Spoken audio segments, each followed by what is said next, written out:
مجھے کسی نے کہا, کسی خاتون, میرڈ خاتون ہے, ان کا میسج آیا, انہوں نے مجھے ایک بات کہی کہ آپ کہتے ہیں کہ میاں بیوی بھی اپنی سالگرہ نہ منائے شادی کی, کیونکہ آپ یہ کہتے ہیں اس میں خوشی کا کوئی تصور ہے ہی نہیں, تو منائیں گے اس بات کو.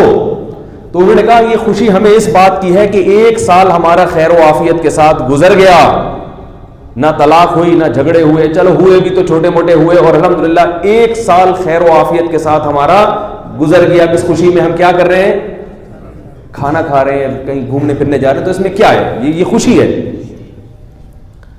بات آ رہی ہے سمجھ میں؟ اسی طرح سالگرہ میں بھی ایک آدمی کہہ سکتا ہے کہ میں 40 سال کا ہو گیا, تو 40 سال خیر و عافیت کے ساتھ گزر گئے. اب اگر ہم خوشی منا رہے ہیں تو کیا ہے اس میں؟ یاد رکھو جو چیز گزر جاتی ہے نا وہ تو گزر گئی. خوشی میں گزرے یا غم میں گزرے, خوشی یا غم ہمیشہ آئندہ کی چیزوں کو سوچ کے ہوتا ہے, پچھلی چیزوں کو سوچ کے نہیں ہوتا. مثال سے بات سمجھ میں آئے گی انشاءاللہ. دیکھو ایک پھانسی کا مجرم ہے, 25 سال ہو گئے اس کو جیل میں. وہ 1 جنوری کو جیل میں آیا تھا. کب آیا تھا؟ 25 سال کے بعد 1 جنوری دوبارہ آئی. اب اسے یہ کہا گیا کہ تمہارا پچھلا 25 سال بڑے اچھے گزرے ہیں, تمہیں کھانا بھی ملا, پینا بھی ملا, اور تم لٹکائے نہیں گئے. تم لٹکائے, تمہیں پھانسی کے پھندے پہ نہیں لٹکایا, لیکن اگلی 1 جنوری کے آنے سے پہلے تم لٹک جاؤ گے. وہ پچھلے 25 سال کو دیکھے گا, یہ اگلے 1 سال کو دیکھے گا. وہ کہے گا پچھلے 25 سال تک اگر نہیں لٹکا, اس خوشی میں اللہ کی قسم میں کیک نہیں کھاؤں گا, نہ میں سالگرہ مناؤں گا کہ 25 سال تک میں کیا ہوا, نہیں لٹکا. مجھے سب کچھ ملا, کھانا بھی ملا, پینا بھی ملا. میں اگلے دیکھ رہا ہوں کہ لٹکنے کا ٹائم آ گیا ہے. اور ایک مجرم وہ ہے 25 سال تک اس کو ذہنی ٹارچر کیا گیا, کئی بار پھانسی کے پھندے پہ لے جائے گئے کہ بس تو اب لٹکے گا, اب لٹکے گا, اور اناؤنسمنٹ ہو گئی کہ لٹک جائے گا, باہر نکلے گا نہیں یہاں سے. تو مارا بھی گیا, پیٹا بھی گیا, اس کو بہت ذہنی ٹارچر کیا گیا.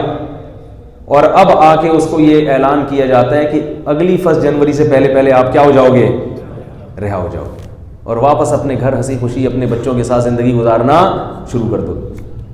تو ان دونوں میں خوش کون ہوگا, پہلا یا دوسرا؟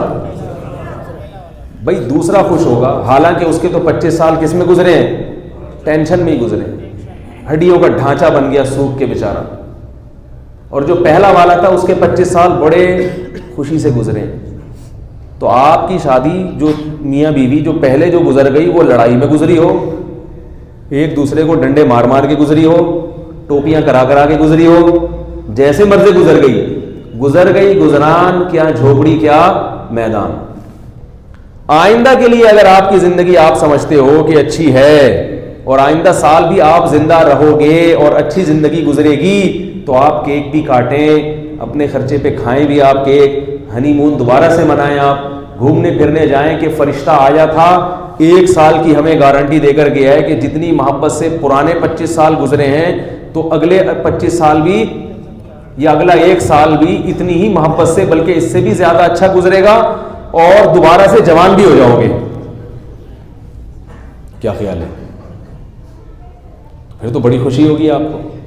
اور اگر فرشتہ آ کے الٹی باتیں کر کے جا رہے ہیں, کہہ رہے پچھلے 25 تو بہت اچھے گزر گئے آپ کے, اگلے کا 1 سیکنڈ کا بھی بھروسہ نہیں ہے, کوئی پتہ نہیں آپ کے میاں صبح جائیں آفس اور شام کو واپس نہ آئیں, اخبار میں آ رہے ہوں وہ. کیا خیال ہے؟ کتنے لوگ بیچارے صبح جاتے ہیں شام کو اخبار میں آتے ہیں وہ. یہ بھی ممکن ہے ٹرک کے نیچے آ جائیں, یہ بھی ممکن ہے جھگڑا ہو جائے, یہ بھی ممکن ہے ڈیورس ہو جائے, اور شوہر کو بھی بتایا جاتا ہے کہ پچھلے 25 سال تو گزر گئے لیکن اس سال تمہاری بیوی زندہ بھی رہے گی یا نہیں رہے گی اس کی کوئی گارنٹی نہیں ہے. اور ایک بات کی تو وہ گارنٹی لے گا فرشتہ, ان باتوں فرشتوں کو بھی تو علم غیب نہیں ہوتا نا, وہ بھی کہے گا بھائی مے بی اگر انگلش میں بات کرے گا فرشتہ تو وہ کیا کہے گا, بھائی ممکن ہے یہ بھی ہو جائے, ممکن ہے یہ بھی ہو جائے. لیکن ایک بات تو وہ کہے گا کہ ایک بات تو یقینی ہے, وہ یہ کہ جتنی جوانی ابھی آپ کی اب ہے اس میں بہرحال ہو سکتا ہے خاتون سے کہہ کہ تمہارے میاں کے اگلے سال اسے کالا کولا لگانا پڑے بالوں پہ, اور یہ جو کمر ان کی ایسے سیدھی ہے اگلے سال تھوڑی سی کیا ہو جائے گی, تھوڑی سی جھکے گی. اور ابھی سال میں 2-4 دفعہ کھانستے ہیں, اگلے سال یہ کھانسی کا ریشو, بولو نا یار, بڑھ جائے. اور یہ جو ابھی ان کے غصے میں چڑچڑا پن ہے نا, بات بات پہ ڈانٹتے ہیں, اگلے سال تھوڑے سے یہ ڈانٹ ڈپٹ میں کیا ہوگا, کیونکہ جیسے بڑھاپا آئے گا تو اعصاب کمزور ہوں گے. کیا خیال ہے؟ اور شوہر کو بھی یہ بتایا جائے گا کہ بیگم صاحبہ جیسی پہلے تھی نا, اگلے سال بالکل ویسی, بولو نا بھائی, نہیں رہی. تھوڑی سی پرانی, تھوڑی سی کیا ہو جائیں گی, بے شک تھوڑی سی ہوں گی ایک سال میں. خواتین بہت دیر سے پرانی ہوتی ہیں, یعنی ان کے بقول. میڈیکل سائنس تو یہ کہتی ہے خواتین جلدی بوڑھی ہو جاتی ہیں, مرد بہت دیر تک جوان رہتا ہے. میڈیکل سائنس بھی کہتی ہے, مشاہدہ بھی کہتا ہے کہ مرد اگر صحت کا خیال رکھے تو بوڑھا ہوتا ہی نہیں ہے, لیکن خواتین بہرحال جلدی بیچاری, اللہ تعالیٰ ان سب کو صحت دے, لیکن اللہ تعالیٰ نے عورت کو کمزور بنایا, وہ بیچاری جلدی بوڑھی ہو جاتی ہے. تو فرشتہ آ کے کہہ رہا ہے کہ آپ جتنے بوڑھے ہوں گے اس سے زیادہ تبدیلی کس میں آ جائے گی, آپ کی بیگم میں. تو اب مرد ٹینشن سے ہی بوڑھا ہونا شروع ہو جائے گا کہ بھائی اسی کو اتنی مشکل سے برداشت کر رہے تھے, یہ اور پرانی ہو جائے گی, اور زیادہ پرانی ہو جائے گی. تو اب کیک کاٹو گے ہیں بھائی, اب کیک کاٹو گے؟ بولے کہ اچھا بڑا مزہ آ رہا ہے بیگم, تم بھی پرانی ہو جاؤ گی اگلے سال, دانت گر جائیں گے, یہ 2-4 جو بچا کے رکھے ہوئے یہ بھی غائب ہو جائیں گے, اور سر پہ کالا کولا آ جائے گا, اور جو ہے نا ایسے ہو جائے گا ویسے ہو جائے گا. یہ بھی جب ہے کہ اتنا تو لازمی ہوگا, باقی کیا حادثہ مزید ہونے والا ہے اس کا تو کوئی پتا ہے ہی نہیں. اور یہ وہ لوگ مناتے ہیں, دیکھو دنیا دار دیندار آدمی کو تو ان چیزوں سے ٹینشن نہیں ہوتی. جو دیندار آدمی ہو اس کو پتا ہو کہ اگلے سال تم بوڑھے ہو جاؤ گے, کوئی بات نہیں, مسافر خانہ ہے, بوڑھے نہیں ہوں گے تو مریں گے کیسے, ہم تو آخرت کے لیے جی رہے ہیں, اللہ کو راضی کرنے کے لیے جی رہے ہیں, تو ظاہر ہے اتنے عرصہ جی کے کیا کرنا ہے ہم نے. ہمارے حضرت کا میں بتاتا ہوں نا کہ جب عمر ان کی 75 سال ہو گئی تو کسی نے کہا آپ کی طبیعت خراب ہے, اس لیے میں کافی پریشان ہوں. حضرت نے فرمایا میں جس کی طبیعت خراب ہے وہ تو پریشان ہے نہیں, آپ پتہ نہیں کیوں پریشان ہو رہے ہیں. تو انہوں نے کہا نہیں آپ کی تو بڑی اچھی صحت تھی. انہوں نے فرمایا کہ بھائی اتنی عمر ہو گئی, مریں گے نہیں کیا, کب تک زندہ رہیں گے. ہمارے حضرت فرمایا کرتے تھے کہ 63 سال کے بعد مجھے زندہ رہتے ہوئے شرم آتی ہے کہ نبی صلی اللہ علیہ وسلم 63 سال میں دنیا سے چلے گئے, میں اب تک زندہ ہوں. تو حضرت شرما شرمی میں بھی ماشاءاللہ 17 سال مسیح زندہ رہے, اور صحت اتنی زبردست تھی کہ اسباب کی دنیا میں اگر حضرت علاج کراتے تو میں یہ سمجھتا ہوں کہ 20-25 سال مزید زندہ رہتے. اسباب کی واسطے تو موت لکھی ہوئی ہے, یہ سب باتیں کہنے کی ہوتی ہیں, لیکن ایک ہم اگر ظاہری اسباب کو دیکھتے ہیں, حضرت کو شوگر ہو گئی تھی, حضرت نے شوگر کا علاج نہیں کیا. حضرت چاہتے تھے مجھے آرام سے دنیا سے جانے دو, بس ہسپتال نہ لے کے جاؤ. ڈاکٹروں کو قریب نہیں آنے دیتے تھے, کہتے بس اب 80 سال کا ہو گیا ہوں, 78-79 آرام سے جانے دو دنیا سے. ورنہ صحت ماشاءاللہ اتنی جاندار تھی, اتنی شاندار, کیونکہ خوش رہتے تھے نا. اس لیے نہیں خوش رہتے تھے کہ ہر انٹرٹینمنٹ کے لیے میچ دیکھتے تھے, خوش رکھنے کے لیے اپنے آپ کو, اور جناب فلمیں معاذ اللہ دیکھتے ہوں خوش رکھنے کے لیے, یا سالگرہیں منا رہے ہوں بچوں کی اور اپنی. اندر کی جو خوشی ہوتی ہے اس کے لیے کیک کاٹنے کی ضرورت نہیں ہوتی, اس کے لیے کیک کاٹنے کی ضرورت نہیں ہوتی. وہ میں اس کو بتاؤں گا ابھی وہ اندر کی خوشی کیا ہوتی ہے, وہ والی کر لیں گے تو آپ کو سالگرہوں کی ضرورت اور یہ ٹوپی ڈراموں کی ضرورت نہیں رہے گی. ہر دن آپ کا خوشی کا دن ہوگا. تو وہ جو تھے نا وہ علاج نہیں کرتے تھے, ڈاکٹروں کو قریب نہیں آنے دیتے تھے, ساری زندگی ڈاکٹروں سے دور رہے. حضرت ہمارے ایلوپیتھک میڈیکل سائنس کے بہت خلاف تھے. میں یہ نہیں کہہ رہا کہ صحیح تھے یا غلط تھے اس معاملے میں, لیکن ان کی ذاتی رائے تھی. وہ علاج حکیموں سے کراتے تھے, حکیموں سے علاج کراتے تھے. وہ حکیم بھی کوئی اچھا سا ہو, اب آپ نہ کہیں حکیموں سے شروع کر دیں, حکیموں کے نام پہ بہت 2 نمبری ہو رہی ہے. یعنی وہ یہ تھے کہ دیسی چیزیں کھانا, بس اس سے زیادہ نہیں. تو لیکن ظاہر ہے میڈیکل سائنس نے ایک ترقی کی ہے, شوگر کا بڑھ جائے اس کا علاج تو بہرحال میڈیکل سائنس کے پاس ہے, لیکن بس ان کی ایک رائے تھی. اور وہ کہتے تھے بس جانے دو آرام سے مجھے دنیا سے, زندہ نہیں رہنا چاہتا میں زیادہ. خوش تھے نا, مقصد آخرت تھی, آخرت کو مقصد بنایا ہوا تھا. تو لیکن بہرحال زندہ رہنے کی فکر کرنی چاہیے. کہیں آپ ان کا واقعہ سن کے ایسا نہ ہو آپ کو بھی شوگر ہو اور آپ لڈو کھانا شروع کر دیں کہ یار چھوڑو منزل تک جلدی جلدی پہنچو. بعض بزرگوں کی اپنا ایک مزاج ہوتا ہے تو وہ ان کی ذات کی حد تک ٹھیک ہوتا ہے. ہم نے اصل جو شریعت کا لا ہے, شریعت کا قانون ہے, اس کو دیکھنا ہے. وہ یہی ہے کہ اپنی صحت کی فکر کرو. جب اللہ مارے گا تو مر جاؤ, جب تک اللہ نہیں مار رہا تو آپ خود مرنے کی کوشش نہ کریں. تو میں یہ کر رہا تھا کہ پچھلے پر جو ہے نا, اب آپ کی زندگی آپ 61ویں سالگرہ منا رہے ہیں اپنی, اور یہ سوچ کے منا رہے ہیں کہ میرے 61 سال خیر و عافیت کے ساتھ گزر گئے. تو بھائی جو گزر گئے اس کی بات نہیں ہے, آئندہ کی 1 سال گزرے گا یا نہیں گزرے گا اس کو سوچو. اس میں تو آپ بوڑھے ہو رہے, اس میں تو یہ بھی پتہ نہیں کہ آپ مرو گے زندہ رہو گے, کوئی بھروسہ نہیں ہے, مر جاؤ. اب اگر آپ کی سوچ صحیح ہوگی تو پھر آپ کیا سوچ کے زندگی گزارو گے وہ میں بتاتا ہوں. پہلی بات تو یہ آپ کو بتا دوں کہ ہر بات دلیل سے سمجھ میں نہیں آتی ہے. لوگ ہر چیز پہ مانگتے ہیں نا دلیل کی, یا آپ نے کہا کہ سالگرہ غلط ہے اس کی دلیل بتاؤ. آپ اگر تقوی والی زندگی اختیار کریں, شریعت کو فالو کریں, تو آپ کے دل میں خود بخود بعض دفعہ اللہ صلاحیت پیدا کر دیتا ہے جو حق اور باطل میں تمیز کر سکے. دیکھو تبلیغ والے میں نے دیکھا ہے کہ ان فضول چیزوں میں دلچسپی نہیں لیتے. جن کے تبلیغ میں زیادہ وقت لگ جائے تو میں نے مشاہدہ کیا ہے کہ وہ یہ کرکٹ کے جو بین الاقوامی میچز ہو رہے ہیں ان میں, اسی طرح یہ سالگرہ اور یہ فضول چیزوں میں زیادہ دلچسپی نہیں لیتے. حالانکہ میں نے نہیں کبھی سنا کہ رائے کے ممبر سے یہ مسئلہ بیان کیا گیا ہو کہ یہ غلط ہے یہ ناجائز ہے. وہاں تو مسائل کا بیان ہوتا ہی نہیں ہے. خود بخود یہ بات ذہن میں پیدا ہو جاتی ہے کہ ہماری زندگی کا مقصد کیا ہے. جو بھی ہماری زندگی کا مقصد ہے یہ چیزیں اس مقصد کے حصول میں رکاوٹ ہیں. جو چیز رکاوٹ ہوگی اس کے لیے کسی مفتی سے پوچھنے کی ضرورت نہیں ہوگی کہ یہ جائز ہے یا ناجائز ہے. اس کے لیے آدمی خود فیصلہ کر لے گا بھائی یہ رکاوٹ ہے, اس کو یہاں سے ہٹاؤ.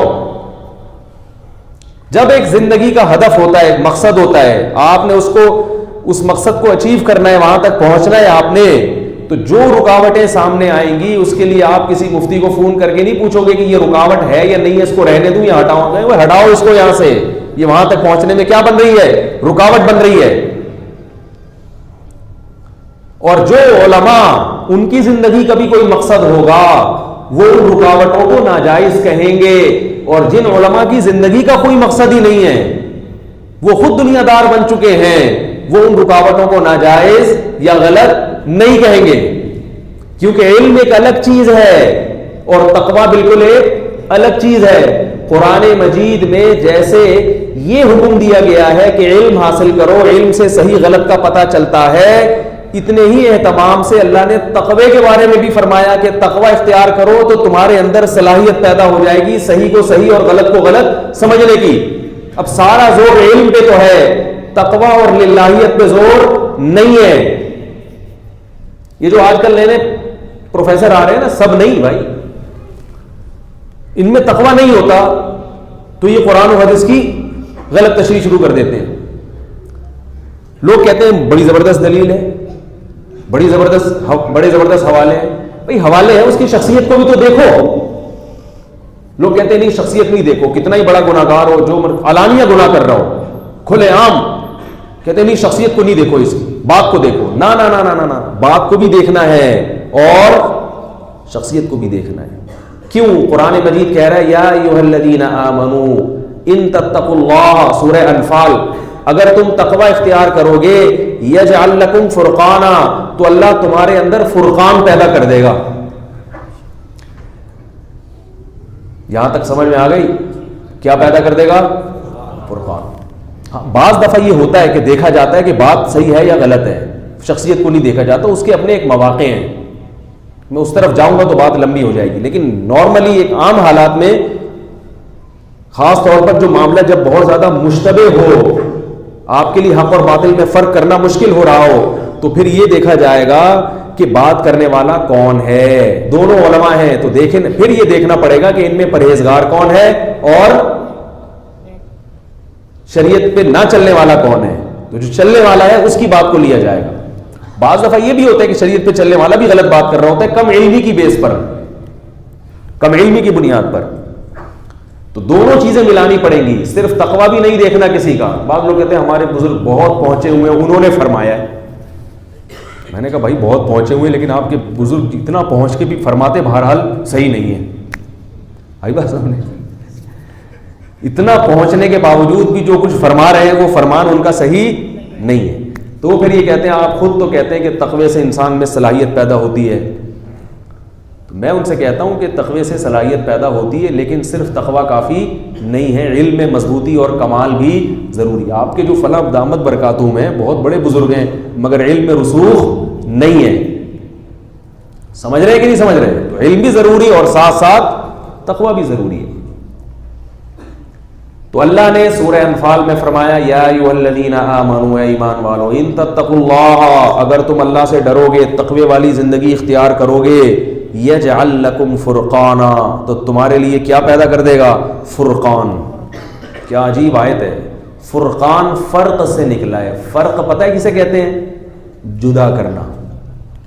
فرق کسے کہتے ہیں؟ الگ کرنا.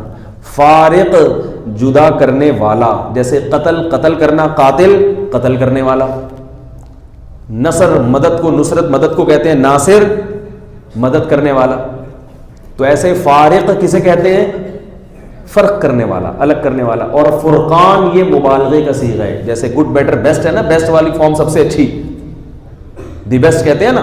بیٹر کا مطلب دوسرے سے زیادہ, بیسٹ کا مطلب سب سے بہترین. تو فرقان کا مطلب بہترین طریقے سے دودھ کا دودھ پانی کا پانی کر دینے والا.